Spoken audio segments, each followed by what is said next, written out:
Hello and welcome to the Royal Record here on GB News. I'm Cameron Walker, GB News' Royal Correspondent. And I'm Svar Nanan-Sen, Royal Editor of gbnews.com. A variety of topics coming up on today's show. We have seen the King, Queen, Prince and Princess of Wales at Balmoral. We believe the 3 children are there as well, so we're giving you an insight into what they've been getting up to this bank holiday weekend.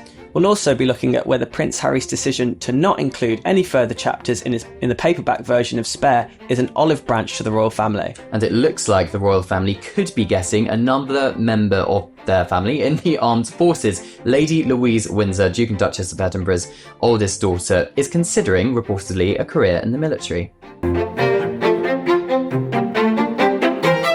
Far, the royal family is well and truly on their summer breaks at the moment. Not a lot of public engagements going on as perhaps would be expected for August, but we did get some lovely photographs of the King and Queen and the Prince and Princess of Wales off to Crathy Kirk Church, which is just next to Balmoral Castle, for their Sunday service. But a pretty rare appearance from the Princess of Wales, I suppose. Yeah, in terms of an actual public appearance, it's just the third that she's made this year, with Trooping the Colour and the appearance at Wimbledon in July. But it was great to see Kate out and about and enjoying a holiday with her family, a much needed break for the royal family. Yeah, and I think it also shows that they traditionally, we think, the Waleses go up to Balmoral Castle for the long August bank holiday weekend at the end of August, just before the children go back to school. So as far as we're aware, the Prince George, Princess Charlotte and Prince Louis were also on the estate, although we haven't seen any photographs of them going to Crathy Kirk. But I think perhaps it just shows that they're spending time with their grandfather and step-grandmother, the King and Camilla, and allowing them to just, as Prince William always says, and as the late Queen spoke of previously, just kind of the freedom that Balmoral gives them away from the public eye, just allowing them to be themselves, get out into the Scottish country air, all the walking, all the exercise that perhaps the Princess of Wales as well would be keen on, and just being a family, like a regular family, albeit in a very irregular house of Balmoral Castle. Yeah, and you say away from the public eye, but Prince William's appearance actually stirred quite a reaction on social media because fans realised he'd shaved his beard off. Gutted. It was just a holiday beard. Yeah. What a shame. So, it made a fleeting appearance in the tribute to the Team GB Olympians alongside Kate. But yeah, it looks like when he returns to royal duties next month, it'll be back to the clean-shaven look. Yeah, of course, that video of the Prince and Princess of Wales congratulating Team GB after the Olympics was filmed in Norfolk, kind of midsummer. They both looked very tanned. I'm speculating here, but maybe they went away somewhere lovely that was slightly warmer than the UK with less rain. But we're getting very close now to official duties starting again. We know Prince William, for example, Kensington Palace has announced that he's going to the Saatchi Gallery to view his homelessness art exhibition in September, probably a day after the children go back to school at Lambrook in September. So he's kind of getting ready for the autumn term to start again, more public duties. And as you say, shaved his beard off, so it's not going to be a regular appearance. Maybe somebody said something to him, or he just thought he wanted to be smarter and be clean shaven. Yeah, and it's the end of the beard wars with Prince Harry before it really started. Yeah, Prince Harry, of course, famously has had a beard for a number of years and asked the late Queen's permission to have a beard or keep his beard when he married Meghan Markle in 2018, which she allowed him to have, luckily for him anyway. William also issued a statement this week following the death of former England manager Sven-Göran Eriksson. So Sven was the England manager from 2001 to 2006. He was the first foreign manager of the England national team. And William met him on several occasions in his role as president of the FA, which he took up in 2005. Sven was diagnosed with terminal cancer and revealed in January that he had, at best, a year to live. William, in his statement, referred to Sven as a true gentleman of the game.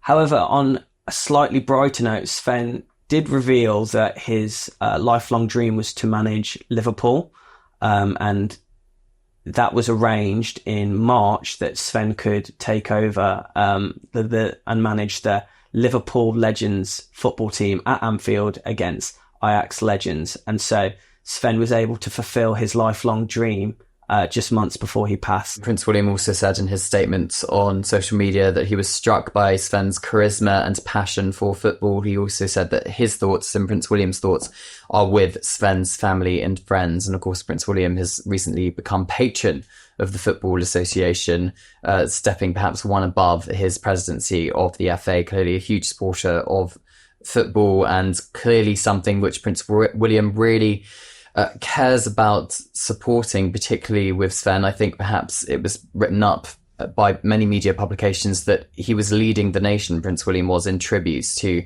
the former England manager.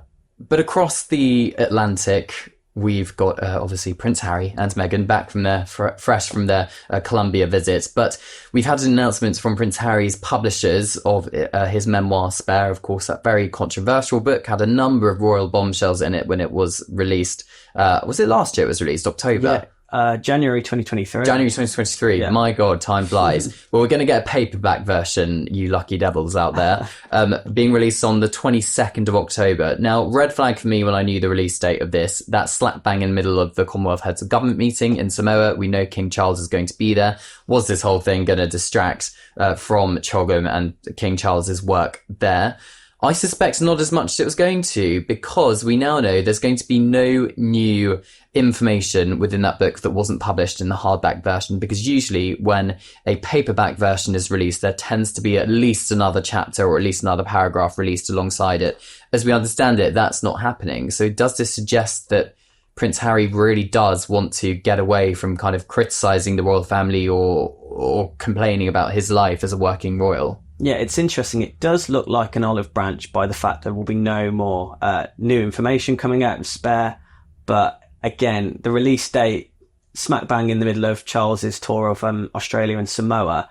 And we did see Sarah Ferguson actually move a scheduled engagement in Australia out of respect for the king and to not distract from his upcoming tour in Australia. So I suppose with no new information, it shouldn't get as much of pick up or take away from the headlines as it could have done if he had included an extra bombshell or two. Yeah. But yeah, the release date is interesting that it's going to go on whilst Charles is in Australia and Samoa. What I have seen from Prince Harry and Meghan recently is, I think, a genuine drive to focus on their charitable work and less about harking back to the past and their lives as working royals. And I think when Spare was released and when their Netflix series was released, or Oprah and things like that, their popularity, particularly in the United Kingdom, but I think to some extent in the United States as well, their popularity decreased. They became less popular. And if I was a PR person advising the Sussexes, I would suggest that by releasing new information, the same effect would take place. It would have a negative impact on their popularity in the United Kingdom and the United States. So maybe Prince Harry is aware of that polling as well and has decided not to release any new information, because he did say in one of the promotional interviews that he could have written a whole other book on stuff that he just chose to keep out of Spare. But clearly he's decided at the moment that the time is not right, if ever, to release further information. And he's just going to, wipe his hands of it now. That's it. Let's focus on the future. Yeah, I think you're right, because the Netflix documentary came out December 2022 and then Spare came out January 2023. So one straight after the other. They're now, it seems to be in a new era. We didn't see any shots taken at the royal family during their time in Colombia or Nigeria. And so, yeah, it looks like they're going in a different direction, which I think is a good thing for their brand and also a good thing for the royal family, and that all of them can move on, even though with the feud that is ongoing with William and Harry, it still seems there's a long way to go in that. And Prince Harry was the last member of the royal family to serve in the armed forces, and it looks like we may get another person who's in the royal family serving in the armed forces very soon when she finishes university. This is 20-year-old Lady Louise Mountbatten-Windsor, who is the oldest daughter of Duke and Duchess of Edinburgh, granddaughter of the late Queen Elizabeth II.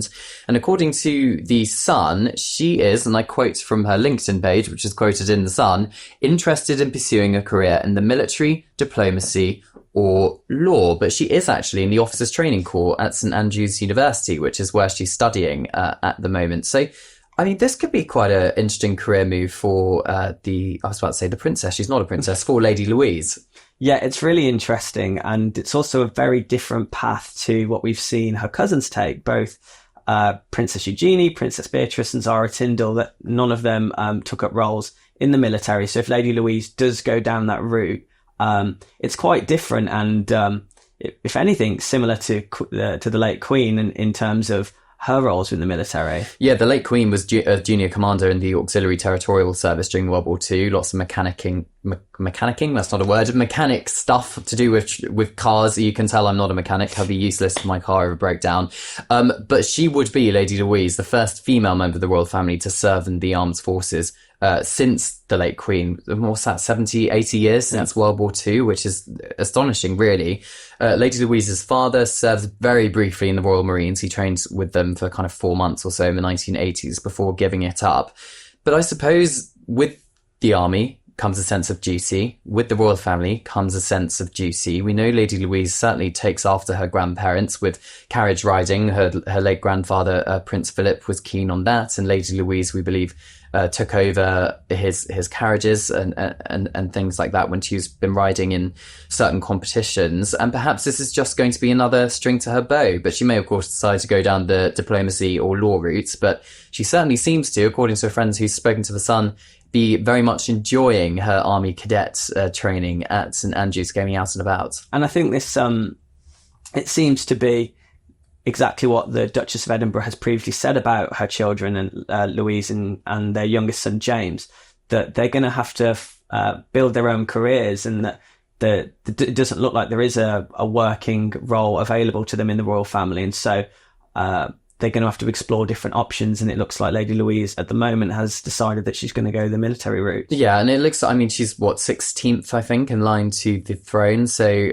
it's beyond unlikely that she's ever going to have to be on the throne. So, of course, she has to create her own life and career. And that's perhaps why she's gone to university. And that's why she's pursuing these quite admirable positions or ambitions, I should say. So let's see what happens with this one. Watch this space. And we can't go really without wishing a very happy birthday to another perhaps slightly minor working member of the royal family, and that is Prince Richard, Duke of Gloucester, who turned 80 on the 26th of August. I would say perhaps one of those no nonsense, no fuss working royals who just gets on with the job, never complains, never explains, keeps himself to himself, allows the spotlight perhaps to shine on the Prince and Princess of Wales and the King and Queen, of course, as well. So happy birthday to him.